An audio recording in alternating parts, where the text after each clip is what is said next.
whistle. He's become one of the top defensive players in college football. Knowing that I got this strong community by my side every Saturday, just going out there, putting on for the town of Arp, it sticks with me. And that's one reason why I get up every day and do what I do in Austin, because I know a lot of people in this city is watching me and depending on me and believe in me. A sentiment he proudly wears on his sleeve as he prepares for his final season as a Texas Longhorn. Being from this small town and coming back and knowing that, you know, people still love you no matter what you do. It's a very close community, and, you know, I was blessed to be able to be raised here. Overshown enters his senior campaign as a Butkus Award candidate, a prestigious distinction that goes to the best linebacker in the country, which is a position he only began playing a year ago. I felt like what I've been doing since I've been there and that the work was finally going to pay off. And so just being named to the preseason list is an honor, but it's still more work to be done to go get the award at the end of the year. Having worked his way back from off-season shoulder surgery, Overshown hopes he can build on the way he finished last season,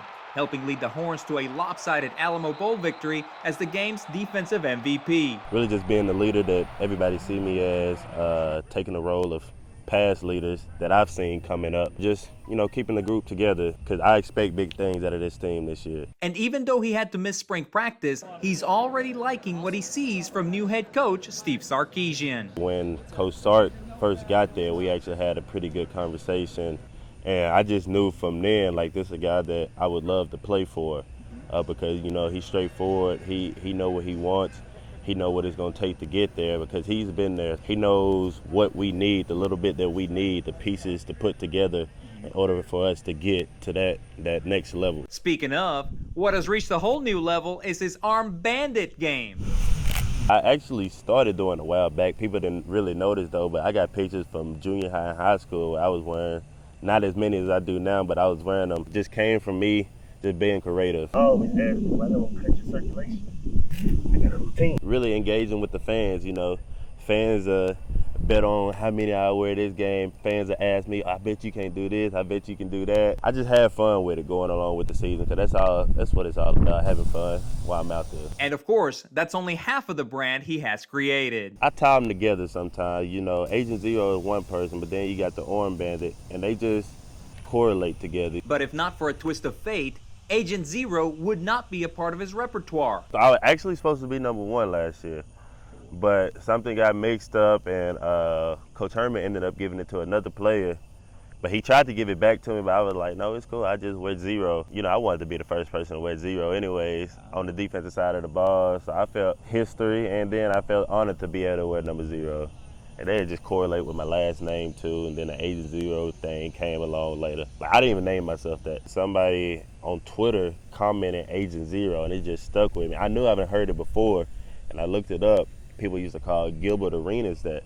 So once I looked it up and I saw that, I like, yeah, I'm liking that. Better yet, with the NCAA now allowing student athletes to profit off their name, image, and likeness, Overshown has launched a merchandise line with his trademark images. People that come before me, legends, Vince Young, Colt McCoy, Sam Ellinger, all of them guys, they would have made fortunes in this NIL deal, but basically giving college athletes a chance to market off their name, because, I mean, the NCAA is doing it for 4 years. So I feel like giving other people opportunity to do stuff while they're in college, while they got a huge platform.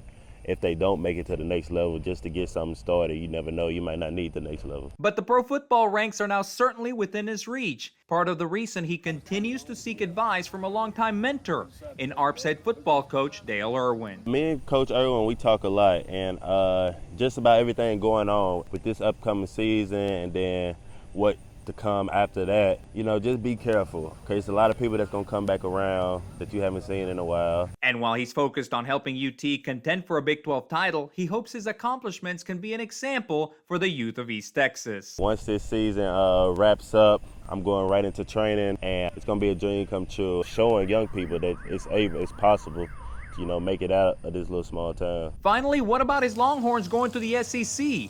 Overshown believes it could indeed change the landscape of college football. I already have seen it firsthand. Like, college football is going to be way different when the change do happen, and I really doubt that it happens 2025. I feel like it's going to happen way earlier. People trying to move around right now after just hearing that it was going to happen. So it's definitely going to be different, especially with the expansion coming in the college playoffs. At ARP ISD, I'm Mike Alzamora.